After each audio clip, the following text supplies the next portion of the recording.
The big games team are all morons! They would do literally anything to make more money. And that anything includes stealing $500,000 from a company, giving children a gambling addiction, and trying to sell NFTs to minors. And I'm gonna be covering all of these in just one video.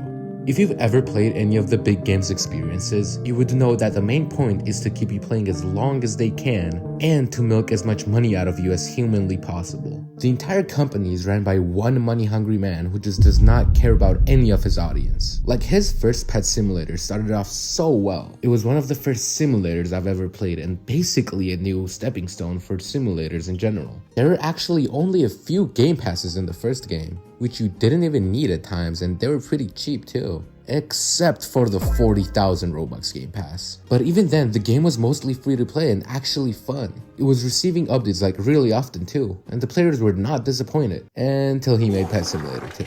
I don't even know what fucking possessed him to make that game. He had a poll on Twitter asking people if he should update Pet Simulator 1 or work on a new game, and everybody voted for more updates. But this stupid fucking donkey still went on to make the worst simulator I have ever played in my entire life. And just as you expected, the game got hit with a lot of backlash. No one, absolutely no one played that shit, and everyone just did not give a fuck about it.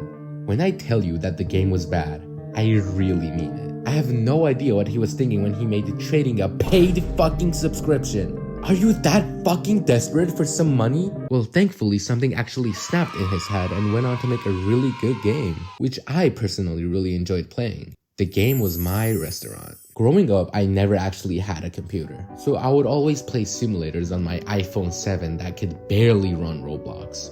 And the phone didn't even have an autoclicker. I kid you not, I actually could not even AFK in the game. So I was just constantly playing every single part of the game. It was actually really bad. Unfortunately though, they lost all their morals if they haven't already lost them, and changed their game icon to some sloppy AI shit. Around a year after my restaurant, he actually published another simulator, Pet Simulator X. On launch, they had 50,000 people playing the game, and they were actually enjoying it. I think around their peak, they had around 400,000 people playing it at the same time, which was unheard of around that time, which means his game was also making hella bands. He added a new thing to the game, which were exclusive eggs. And unlike other eggs, you could actually see how rare each pet was. Except that the chances are all misleading and very much against the Roblox TOS. Remember the NFT thing I told you about at the start? Yeah, he actually tried to sell $20,000 Roblox pets to children.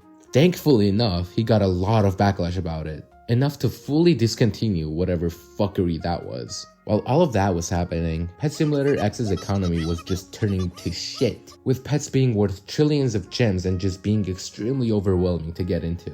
So he started working on a new one, Pet Simulator 99. Don't ask me why he skipped the other 89 numbers, man. I don't fucking know. He added a feature to the game where you could actually transfer all your huge pets from PSX to PS99, but people were still extremely pissed because they had to buy every single game pass all over again. And of course, Preston being Preston, he never gave anyone a refund. I think PS99 was really the downfall of the entire company. They would push out anything you could possibly think of just to make a little bit of more money off of you. Things like $250 plushies that gave you a pet in the game, and overly expensive rugs too. It was rumored that he would make up to 100 million Robux every time he released an exclusive egg, which is just fucking mind-blowing, man. I cannot imagine making that much money from just an egg. Their secondary source of income was game passes, of course. They had game passes for extra luck, but they wouldn't actually tell you how much it increases it by.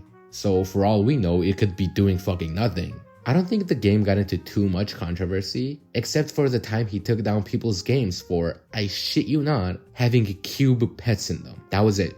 That was the only reason he took down the games. So yeah, he got called an asshole for it. During all of that, the most dogshit genre of games would go extremely viral on Roblox. RNG games. Dude, RNG games are the fucking downfall of Roblox itself. Like, okay, hear me out. I'm a huge simulator glazer. I love grinding pointless simulators for fucking hours on end. But RNG games are so bad! There is genuinely no gameplay. All you do is stand there and leave your PC alone with an autoclicker, and the developers just print money off of that. But you know who really loves money? Preston. He assigned some of his developers to go work on an RNG spin-off of Pet Simulator 99. I don't even have to tell you, and you'd know that he used Pets Go like a fucking cash cow. Everything you could think of to buy as a buff in the game, you actually could. Things like doubling your luck for 12 hours, which added up, which costed up to 500,000 Robux for one purchase, which you could only buy after spending another 500,000 Robux on the tiers below that. I really do hope that Big Games has something actually good planned for their company that isn't just an obvious fuck you to my face and steal all of my money. Games like My Restaurant and Big Paintball were actually really fun, and it's just so sad seeing them put their entire team of talented developers on a dogshit game like Pets Go. I will forever hate that dogshit ass game. I'm really sorry. Anyway, thank you for watching, and please subscribe. Please subscribe. Please subscribe. Please subscribe.